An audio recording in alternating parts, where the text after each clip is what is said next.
Go on. Okay, I want to talk about the world's biggest airport built from scratch. Yeah. We're talking about Istanbul's new airport, which can right now handle 90 million passengers, but with plans to become the world's largest airport, which would be able to handle some 200 million passengers. That would certainly overtake the current biggest in the world, Atlanta. So I've been speaking to the airport's big boss and asked him if it wasn't for the rapid growth of Turkish Airlines, the national carrier, he wouldn't have a shiny new airport, surely.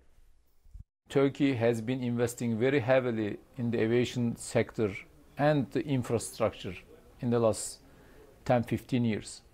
And during those years, we developed a lot of airports.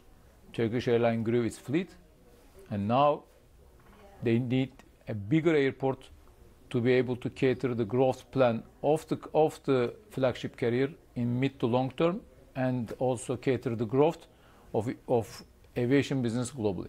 Going forward, doesn't that represent a little bit of a problem for you? For you to continue growing that airport, you are relying, I'd imagine, on Turkish Airlines' continued growth, but you don't necessarily have a control in that airline. This infrastructure and superstructure was not planned solely for benefit of the Turkish airline. The availability of new slots, new superstructure and infrastructure will attract a lot of new airlines to Istanbul. They will bring us Chinese, Indian, a lot of other global citizens to come to Turkey for tourism purpose or for business purpose, or to use my airport transferring to a final destination. That's why this infrastructure is a global asset, primarily benefiting Turkish Airlines will benefit, but also a lot of new names we will see in time using Istanbul Airport. So right now today, your airport can carry 90 million passengers a year. You want to go to 200 million a year, become the biggest airport. Where are they coming from? How are you going to fill that? The sector has the very secular growth in the last 40 years. Look at the graph. It's going always up. Besides some hiccup once in 10 years, like September 11, financial crisis in 2008. Today, 4 billion people are traveling annually. In 20 years' time, it's going to be 8 billion. This, you cannot hold these people in the air. You need to let them land, and that's why the infrastructure is very necessary. Not just for Turkey, for all other airports as well. You see, Schiphol is investing, Heathrow is investing, Frankfurt is investing, Dubai is investing. And the demand is going to come all around the world. I want to ask you about the impact of the Boeing 737 MAX jet crisis, the fleet grounded all around the world, problems for airlines, but it also has an impact on your airport.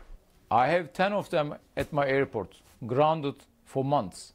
But in aviation business, safety is first, all right? You can give up on income, you can give up on revenue, because you need to watch a very close eye on safety. And Boeing has an issue, and they need to solve it. Until it is solved, these aircrafts are going to be hosted at my airport as a souvenir for the people to see. But Turkish Airlines and us are suffering because this supply is unutilized. And I'm just hoping that this issue is going to be resolved soon in a very positive way for the airlines and also for the airports.